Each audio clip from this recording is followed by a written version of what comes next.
one of the things on your weekly report that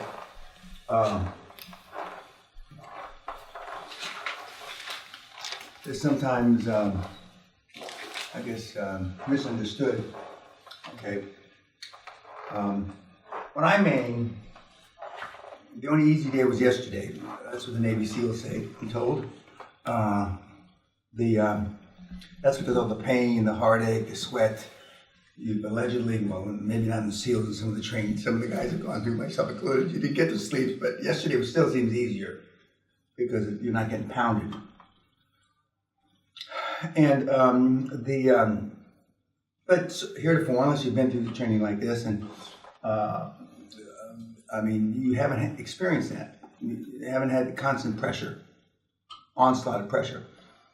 And when you're trying to perform at all-you-can-be level all the time, and you're not used to it, it's not physical wear and tear that brings you down. It's the mental wear and tear. A third of you within 3 to 6 weeks are going to come down with the flu, migraines, can't sleep, even though you're exhausted. A third of you will experience aches and pains in your body for no reason. And a third of you will get all right. A toy, as they say. You will come down with imaginary sickness, psychosomatic, because of the pressure that you perceive is on you.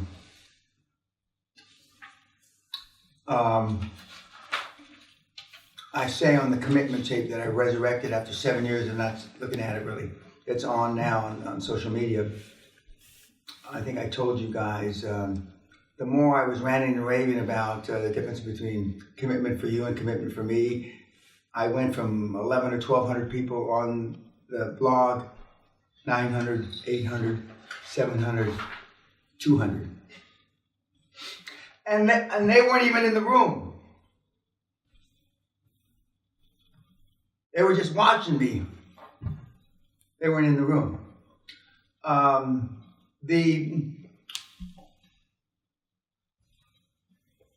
Pushing yourself mentally isn't easy. Staying focused on one thing all the time isn't easy. Again, if it were easy, there'd be a lot of more gold medals at the Olympics. Well, there's only one, but I mean, you know what I mean. There'd be the results from the various competitions.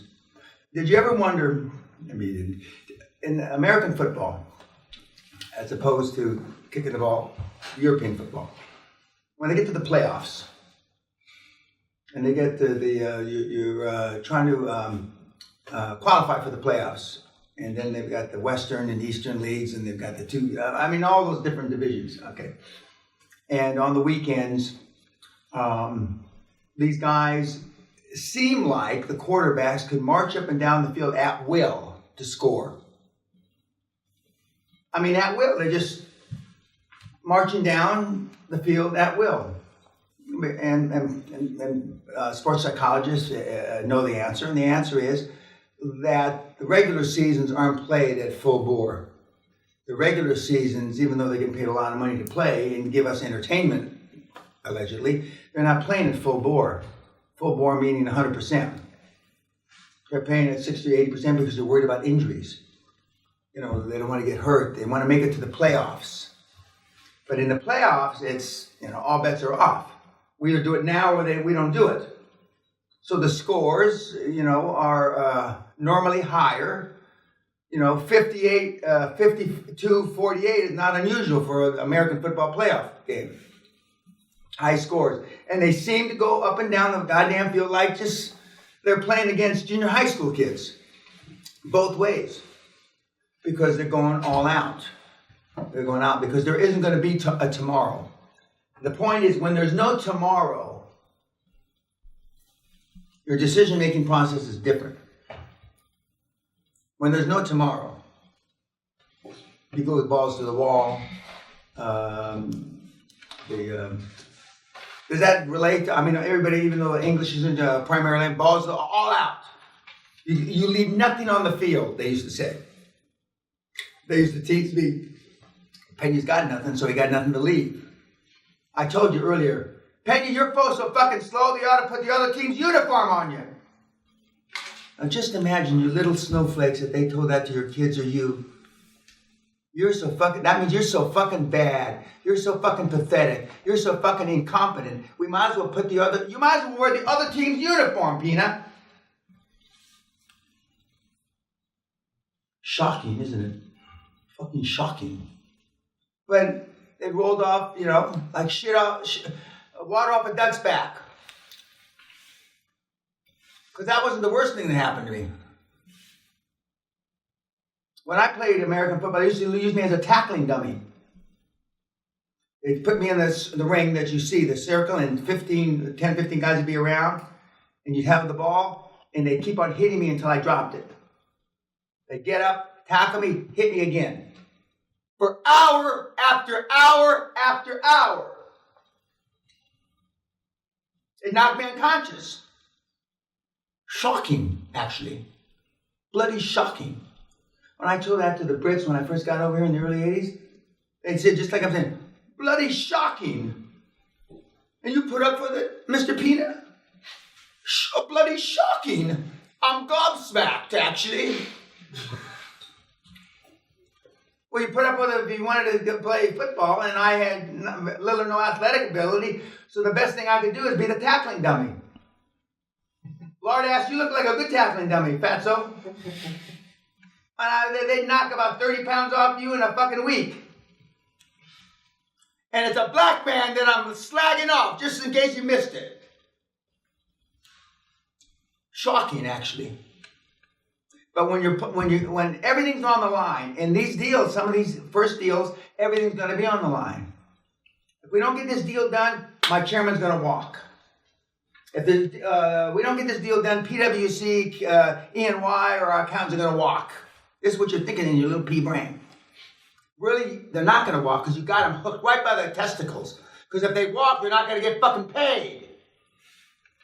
But you still don't believe that because, can't you really hook anybody by the testicles? Jesus Christ, I don't know. Maybe they're still going to walk.